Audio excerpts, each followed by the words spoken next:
उत्तर प्रदेश के कुशीनगर सीट की गिनती अब 8 सीटों में होने लगी है। यहाँ पर 4 दिग्गज प्रत्याशी अपना भाग्य आजमा रहे हैं। एक तरफ बसपा सरकार में मंत्री रहे स्वामी प्रसाद मौर्य, जबकि दूसरी तरफ भारतीय जनता पार्टी से पूर्व सांसद विजय दुबे हैं। वहीं इंडिया गठबंधन ने अपना प्रत्याशी जन्मेजय सिंह के पुत्र अजय प्रताप सिंह को बनाया है, जबकि बहुजन समाज पार्टी से शुभ चौहान अपना भाग्य आजमाने पे लगे हुए हैं। कुशीनगर लोकसभा सीट से 4 दिग्गज प्रत्याशी के आ जाने से लड़ाई बहुत ही टफ होने की संभावना दिख रही है। सभी लोग अलग अलग तरीके से अपने जीत का दावा कर रहे हैं। भारतीय जनता पार्टी के जिताने के लिए बड़े बड़े मंत्री भी लगे हुए हैं। जगह जगह सभा करके लोग विजय दुबे के पक्ष में वोट करने की अपील कर रहे हैं। कमल खिलेगा कि नहीं खिलेगा? हाथ उठा के भाई, कमल खिलेगा कि नहीं खिलेगा? पक्का? तो एक बार मैं बोलूंगा कमल खिलेगा, आप कहेंगे खिलेगा। थोड़ा बनाइए, ऐसा लगे लक्ष्मी जैसा है। कमल खिलेगा, कमल। वहीं स्वामी प्रसाद मौर्य का कहना है कि कुशीनगर से हमारा पुराना नाता है। कुशीनगर के जनता के मांग पर ही मैं कुशीनगर से चुनाव लड़ने आया हूं। बार इसने प्यार मिला, लगातार यहां से 3 विधायक बार बनाया, मंत्री बना। जनपद की विकास को मैंने तेजी से आगे बढ़ाया। विकास हमारा मुद्दा था, आज भी हमारा विकास मुद्दा है। हमने कुशीनगर की जनता के सम्मान स्वाभिमान में कभी आंच नहीं आने दी और इसीलिए कुशीनगर जनता की अपार मांग के सापेक्ष मैंने कुशीनगर से लोकसभा चुनाव लड़ने का निर्णय लिया। स्वामी प्रसाद मौर्य कुशीनगर जिले के पड़ौना विधानसभा से उपचुनाव जीतकर विधायक बने थे। मायावती के सरकार में काफी उनका बोलबाला था। लोग हजारों की संख्या में मौर्य के साथ चला करते थे। मौर्य द्वारा कुशीनगर जिले के लोगों से पुराना नाता बताया जा रहा है। अगर हम भारतीय जनता पार्टी के प्रत्याशी विजय दुबे की बात करें तो कुशीनगर लोकसभा से 2019 में चुनाव जीतकर सांसद बने थे। पुनः 2024 के लिए अपना नामांकन पत्र दाखिल कर चुनाव की तैयारी में जुटे हुए हैं। उनके प्रचार प्रसार में काफी मात्रा में भारतीय जनता पार्टी के मंत्री कुशीनगर पहुंच रहे हैं और लोगों को भाजपा के पक्ष में वोट डालने की अपील कर रहे हैं।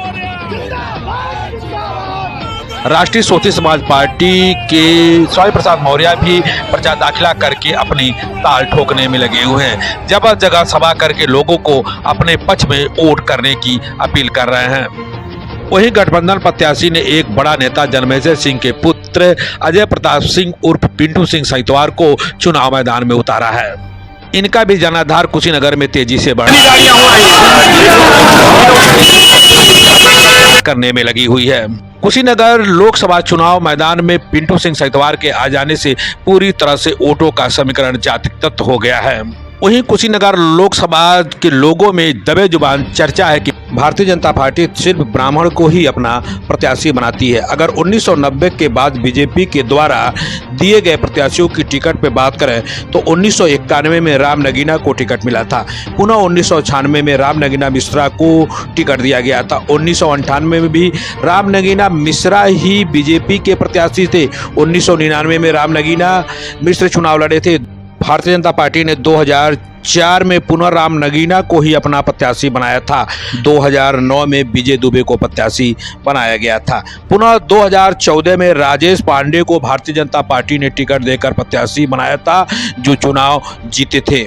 भारतीय जनता पार्टी द्वारा 2019 में भी ब्राह्मण चेहरा को ही विजय दुबे के रूप में लाया गया, जो चुनाव जीतकर अभी तक सांसद पद पे बरकरार है। 2024 में पुनः एक बार भारतीय जनता पार्टी ने विजय दुबे को मैदान में उतार कर प्रचार दाखिला के बाद प्रचार करने में जुटी हुई है। आपको बता दें कि 1990 से 2019 तक इक्का दुक्का छोड़कर भारतीय जनता पार्टी का ही कुशीनगर लोकसभा पे दबदबा रहा है। 1991 से राम नगीना मिश्र लोकसभा कुशीनगर से चुनाव जीतते हुए आए हैं। 2014 में राजेश पांडे के झोली में लोकसभा कुशीनगर का टिकट गया था।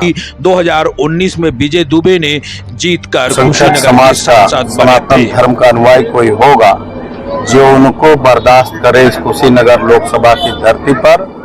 और हम लोग तो अपने इस चुनावी अभियान में आप जानते हैं लग चुके हैं और आएंगे तो उसी तरह जनता इनको बुरी तरह परास्त करके यहाँ से भिड़ने का कार्य करेगी।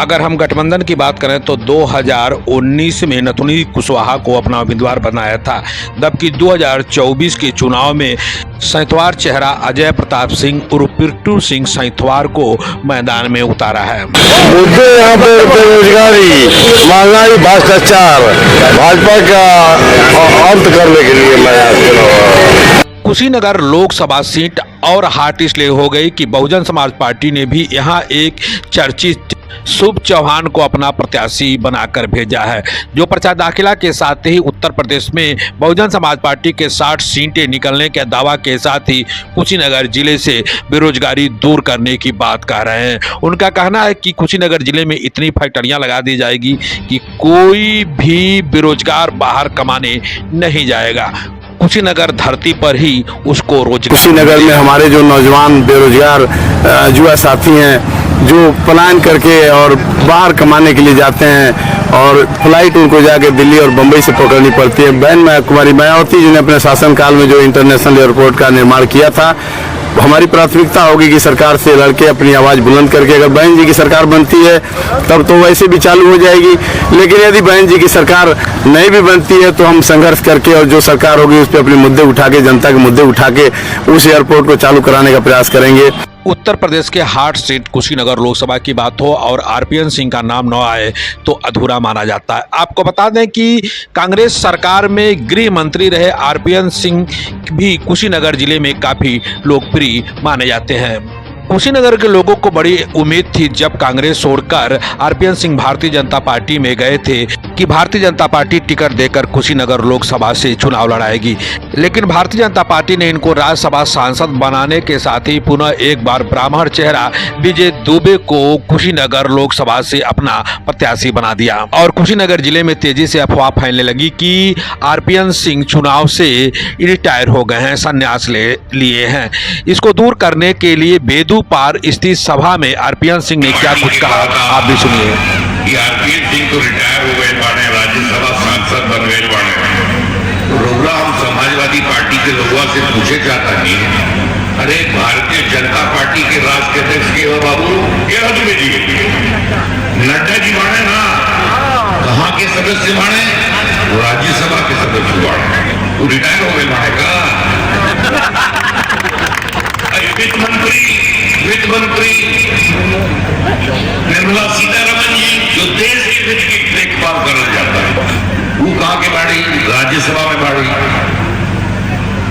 शिक्षा मंत्री आदरणीय धर्मेंद्र प्रधान जी, वो भी राज्यसभा में रहने।